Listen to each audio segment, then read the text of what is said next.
Brown and black patinas on metal coatings. Getting a brown or black patina on a metal coating can be a very simple process, but choosing the right patina is the biggest factor. Now, while these pieces are done on aluminum, this could very easily be a case of using it on wood or ceramics or any other surface you're applying the metal coating to. As you can see, we already have our prime it down. 2 coats of prime it, and 24 hours later we're putting on our metal coating. Now I'm doing a sponge on here, but obviously if you've seen some of our other videos, you can roll it on, you can brush it on, you can spray it on, but I chose to do sponging because now I'm going to have a little bit of a texture, and so we can really kind of get some cool effects that way, so figured I'll do it this way this time. Not all patinas that work great on those metal will work great on the metal coatings. For example, Black Magic is not one of the better ones to work on the iron metal coating, even though it's one of the best patinas to use on iron and steel. Same would be said for the M24 on this brass metal coating. Now, there's nothing wrong with using them, there's just different steps, and the outcome may not be exactly the same. So, we're going to start off by using M38, which is traditionally a bronze, brass, and copper patina designed to get a brown finish. Now, when we spray this on, we're going to put it on, and the only difference that you normally see with our metal coatings, whereas we would normally put, say, Tiffany green on or light green, we put it on and we walk away. For brown and black patinas in the traditional or birchwood family, we want to put them on, let them react for a few minutes, and then we will rinse them off, much like they are traditionally meant to be used on a normal metal surface. So if we're using it on actual brass or actual bronze, actual copper, then we would rinse them. And so that's how we're going to do it on this. Typically, we would wait 3 to 5 minutes. The important thing, just like it is on actual metal, do not let it dry. So here we're going to wait a few minutes, and then I'm going to actually take a little bit of water I have in my cup, and I'm going to run it off into this bucket just to show you guys. I don't rub it like I normally do with M38 on actual brass. I'm just going to run the water over it. And I've talked about this a little bit in another video where I did this process, but overall you need to just get some of the excess chemical off. If you don't, it will want to go white.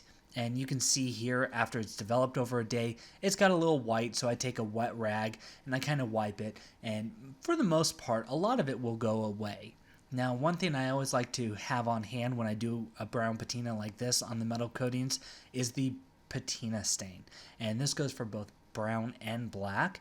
Here, obviously, we have the M38, and I want to touch that brown up just a little bit. So I'm going to dry the surface, and then I'm going to hit it with the brown patina stain.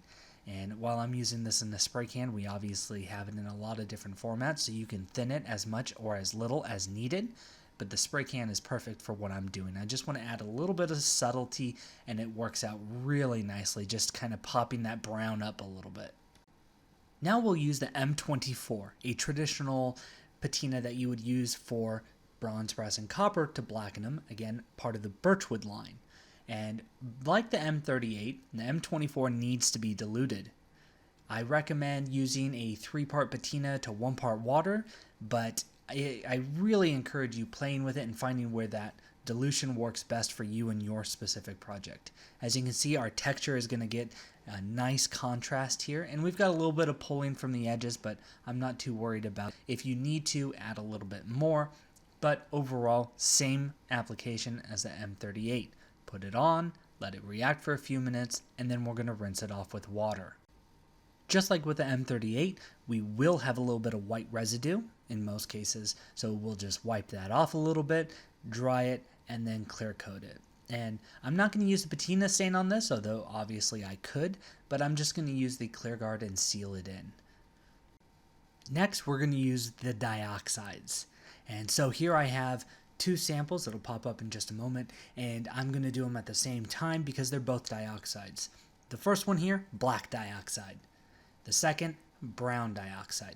Dioxides are one of my favorites to work with on the metal coatings because 1, they're so simple to use, and 2, you do not need to rinse them, though sometimes I like to afterwards just to reduce the kind of overall appearance. So you can see they come in very hard, very strong. And the brown dioxide, it looks like it was set on a table that wasn't exactly level because we've got a little pulling on that one side. But I love how the sponge technique looks. So I'm going to lighten that dioxide up in the corner just a little bit to help match. But that's just one of those tricks you can use to help pull off. So steel wool obviously would work, but I always like doing a rag with wet water on the dioxides. It pulls off very easily, but overall looks like a very nice and strong patina on there. But important to note that dioxides, while traditionally being done as a hot process on actual metal, do not do them as a hot process on the metal coating. So with the brown dioxide, it came out nice and light. The black, as you can see, took much better. And it's just how much dioxide I put on. So I put a lot more black on rather than brown. So I'm going to use a little bit of steel wool. This is 4/0 steel wool with water. Water I always find helps kind of soften and makes it so it doesn't kind of scratch off. But I'm just going to relieve a little bit of that brass, but you can see how that texture, once again with the sponge, is really kind of highlighting and developing a very cool patina. The universals can also be worked in just like these dioxides. There's a lot of different options, but I like to use the dioxides. I feel like they have a little bit of a softer touch for this process than the universals do, but there's nothing wrong with using the universals. They look great as well. Next up on our list is liver of sulfur.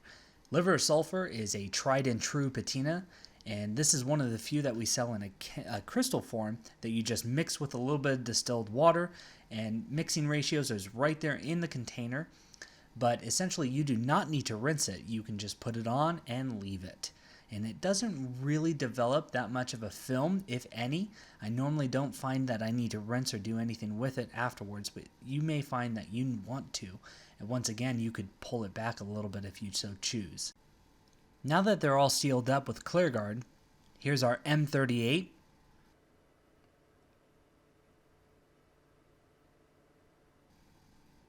Our M24.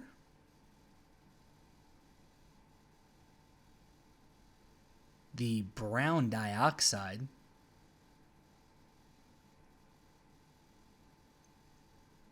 the black dioxide,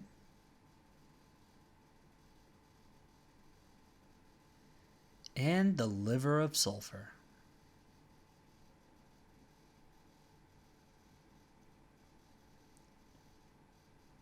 Metal coatings, M24, M38, dioxides, and liver of sulfur are all available at www.sculptnouveau.com.